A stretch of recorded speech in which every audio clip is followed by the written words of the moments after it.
A very good evening बच्चों। आज हम चैप्टर 9 ऑफ IC 46 कवर करेंगे। 8 चैप्टर्स में ऑलरेडी अपलोड कर चुका हूँ, you can refer it. Playlist में वीडियोस अपलोडेड हैं। So without wasting time let's start. So first of all, अगर फाइनेंशियल स्टेटमेंट्स की बात करते हैं बच्चों, तो फाइनेंशियल स्टेटमेंट्स क्या क्या प्रिपेयर करनी होती है, ठीक है। तो फाइनेंशियल स्टेटमेंट्स में आती है सबसे पहला पॉइंट, फाइनेंशियल स्टेटमेंट में क्या क्या आता है? Balance sheet, income statement, cash flow statement, statement of change in equity, explanatory notes, ठीक है। तो ये सब आता है। एंड बच्चों याद रखेंगे कि कंसोलिडेटेड फाइनेंशियल स्टेटमेंट जो होती है लिस्टेड कंपनी की, it should be in accordance to section 129 of companies act 2013। तो नेक्स्ट सेक्शन 129 की बात करते हैं। तो सेक्शन 129 में क्या क्या आता है? Section 129 sub section 2 of companies act 2013 कहता है कि हर जनरल मीटिंग में आपको ये जो ऊपर फाइनेंशियल स्टेटमेंट्स अभी हमने देखे वो प्रेजेंट करने होते हैं किसके सामने? बोर्ड ऑफ डायरेक्टर्स के सामने, ठीक है। So section 129 sub section 2 of companies act 2013 state that at every annual general meeting board of directors should be laid before such meeting the financial statements of the company, okay. Now next, schedule 3 of companies act 2013 क्या कहता है? ये कहता है कि each item on face of balance sheet and profit and loss account shall be cross reference to any related information in notes to account। तो balance sheet और profit and loss account में अगर कोई पर्टिकुलर इन्फॉर्मेशन है तो उस particular information को आप, अगर कोई स्पेसिफिक इन्फॉर्मेशन आप हाईलाइट करना चाहते हो, ठीक है, तो आप कहाँ कर सकते हो? नोट्स टू अकाउंट्स में कर सकते हो, ओके। नेक्स्ट देखिए, मीनिंग ऑफ अ कंपनी, ठीक है। Next point, meaning of company. तो मीनिंग ऑफ कंपनी कहाँ डिफाइंड है? It is defined under section 2 sub section 20 of companies act 2013, okay. Next point देखिए, नेक्स्ट पॉइंट में क्या लिखा है? Buy back. तो बच्चों बाय बैक क्या होता है? देखिए, जब भी कोई कंपनी शेयर्स इशू करती है, ठीक है, in order to raise fund from the market, तो सिमिलरली वो कंपनी क्या कर सकती है? शेयर्स को बाय बैक भी कर सकती है, ठीक है। तो बाय बैक क्या होता है? Buy back of share means repurchase by company of its on shares, ठीक है। अब देखो बच्चों, अगर कंपनी ने बाय बैक किया है, ठीक है, अपने शेयर्स दोबारा शेयर होल्डर से रीपरचेज कर लिया, तो इन दैट सिनेरियो कंपनी की शेयर कैपिटल कम हो जाएगी, क्योंकि company is required to pay that amount to the existing share to that share holders. तो buy back reduces the value of equity share capital, मतलब buyback reduces the equity value, however it increases the earning per share और dividend per share, okay. Next देखिए, ESOP. अब ESOP क्या होता है बच्चों? देखो, होता है क्या है कि जो हमारे एग्जिस्टिंग एम्प्लॉयज़ होते हैं, ठीक है, एम्प्लॉयज़ और डायरेक्टर्स और ऑफिसर्स, उनको कंपनी लॉन्ग टर्म पीरियड तक अपने पास रिटेन करने के लिए, उनको मोटिवेट करने के लिए क्या कह सकती है कि हम, आप क्या कर सकते हैं? आप शेयर्स में, हमारे शेयर्स में सब्सक्राइब कर सकते हैं, मतलब हमारे शेयर्स को आप बाय कर सकते हो eight a pre determined price, और वो हमेशा प्राइस मार्केट प्राइस से कम ही होगा, ठीक है। तो ESOP मतलब एम्प्लॉय स्टॉक ऑप्शन प्लान क्या कहते हैं? तो ये कहते हैं कि at a future date directors, officers और एम्प्लॉयज़ ऑफ द कंपनी में purchase subscribe shares at a pre determined price, okay ना। तो बच्चों दो तरीके के ESOP होते हैं, ठीक है। ये दो तरीके के बेनिफिट्स हम एम्प्लॉयज़ को दे सकते हैं। एम्प्लॉय स्टॉक परचेज स्कीम दे सकते हैं, या एम्प्लॉय स्टॉक ऑप्शन प्लान दे सकते हैं, ठीक है। अब इन दोनों में डिफरेंस क्या है? देखो, ESPS क्या कहते हैं? ESPS कहता है कि it offers shares to employees as a part of public offer, ठीक है। ESPS क्या है? It offers shares to the existing employees as a part of public offer. अब इसका मतलब क्या है? देखो, अगर कंपनी कोई IPO निकाल रही है, इनिशियल पब्लिक ऑफर निकाल रही है, ठीक है, तब कंपनी अपने एग्जिस्टिंग एम्प्लॉयज़ को कह रही है that you can buy these shares, तो it is ESOP, okay, sorry it is ESPS, ठीक है। जब कंपनी पब्लिक ऑफर निकालेगी और एम्प्लॉयज़ को बोलेगी आप इसको बाय कर सकते हो, then it is ESPS। Parallelly अगर कंपनी कहती है कि आप हमारे एग्जिस्टिंग शेयर्स को बाय कर सकते हो, then it is ESOP, okay.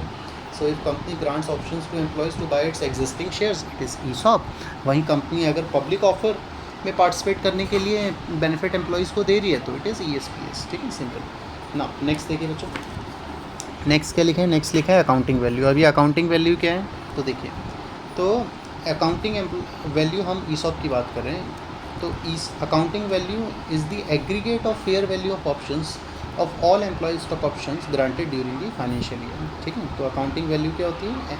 Aggregate total value होती है of the fair value of options of all employees stock option plan granted during the financial year, क्योंकि जो आपने एम्प्लॉयज स्टॉक ऑप्शन प्लान किया उसको रिकॉर्ड भी करना है आपको, ठीक है। नेक्स्ट देखिए, नेक्स्ट क्या लिखा है, नेक्स्ट लिखा है बोनस शेयर्स।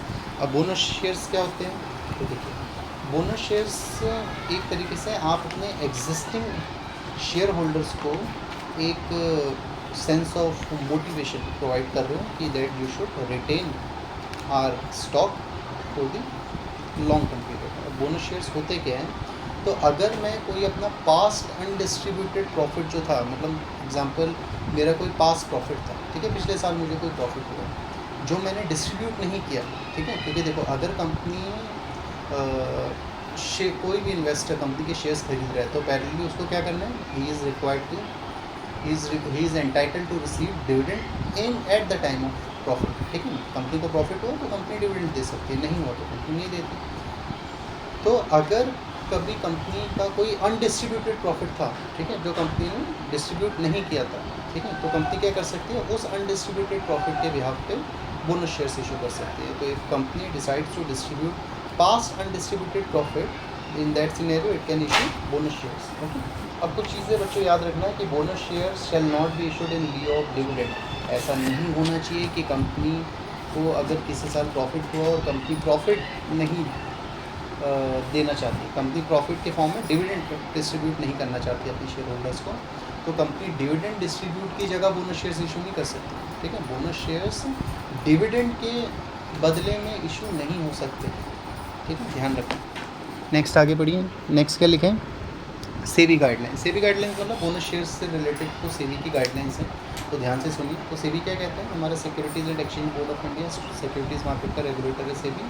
सेबी कहता है कि there should be no issue within 12 month of any public और right issue. Public issue company ने किया या कोई राइट इशू किया अपने एग्जिस्टिंग शेयर होल्डर्स को, उसके 12 महीने के अंदर अंदर आपको बोनस शेयर्स इशू नहीं करनी, ठीक है। And bonus shares should be listed, should be issued out of free reserve.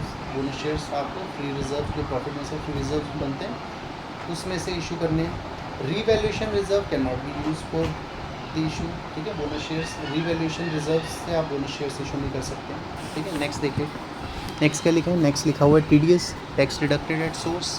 तो टीडीएस क्या है, तो देखो नाम से पता चल रहा है, टैक्स डिडक्टेड एट सोर्स, ठीक है, मतलब tax should be deducted on income earn from as per the income tax act 1961। जैसे एग्जांपल किसी एम्प्लॉय को हम सैलरी दे रहे हैं, ठीक है, सो हम क्या करेंगे, हम पहले से उसका टीडीएस काट देंगे, या फिर इस income will fall under the taxable slab, okay. तो अगर आप किसी को सैलरी दे रहे हो, इंटरेस्ट दे रहे हो, डिविडेंड डिस्ट्रीब्यूट कर रहे हो, तो उसमें टीडीएस आप एडवांस में काटोगे, ठीक है। नेक्स्ट आगे बढ़िए, आगे क्या लिखा है, डेफर्ड टैक्स। अब ये डेफर्ड टैक्स क्या है, डेफर्ड टैक्स हमने लास्ट प्रीवियस क्लासेस में भी पढ़ा है, एक बार दोबारा रिपीट कर देता हूँ। तो डेफर्ड टैक्स क्या होता है, डिफरेंस होता है between the tax on accounting income and taxable income. Accounting income और टैक्सेबल इनकम का जो डिफरेंस होता है वो होता है डेफर्ड टैक्स, ठीक है। और डेफर्ड टैक्स जनरली अराइज होता क्या है, टाइम डिफरेंस की वजह से डेफर्ड टैक्स अराइज होता है। और ध्यान रखेंगे कि डेफर्ड टैक्स कहाँ शो किया जाता है, बैलेंस शीट में शो किया जाता है, पीएनएल में शो नहीं करते, ठीक है। प्रॉफिट एंड लॉस अकाउंट में शो नहीं करना, कहाँ शो करना है, बैलेंस शीट में शो करना है एज डेफर्ड टैक्स एसेट या डेफर्ड टैक्स लायबिलिटी, ओके। अब ये डेफर्ड टैक्स एसेट क्या होता है, अब सुन लो जल्दी से ये भी। तो डेफर्ड टैक्स एसेट क्या होता है, जब आपकी टैक्सेबल इनकम अकाउंटिंग इनकम से ज़्यादा है, ठीक है, तब वो डेफर्ड टैक्स एसेट है, क्योंकि टैक्सेबल इनकम ज़्यादा है। वहीं अगर टैक्सेबल इनकम कम है अकाउंटिंग इनकम से, then it will be deferred tax liability, okay.